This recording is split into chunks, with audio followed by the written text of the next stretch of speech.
আসলে আমার মায়ের আজকে শ্রাদ্ধ। বলেন কি?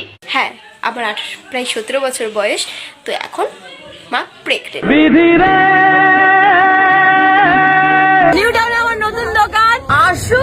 না দিদি, শীতকালে চান করে মরে যাব তাও ভালো, কিন্তু তোমার দোকানে খেতে যাব না। কেন? আরে কাকা, বিড়ির সাথে যেমন সুতো ফ্রি, ঠিক একই রকম ভাবে দিদির খাবারের সাথে কেলানি ফ্রি। তোমাদের নামটা একটু শুনে নাও ফার্স্টেই। সায়নী লাগাও।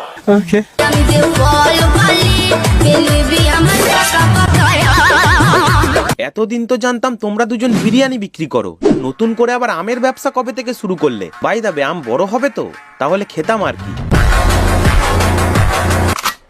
হাত কাটলে রক্ত বেরোয়, দুধ কাটলে ক্ষীর। নন্দিনী দিন নতুন দোকান, উপচে পড়া ভিড়। বিরিয়ানির আলু নরম, নরম বৌদির মন। কলিযুগে সবই বৃথা, উইদাউট মেনি ধন সম্পত্তি।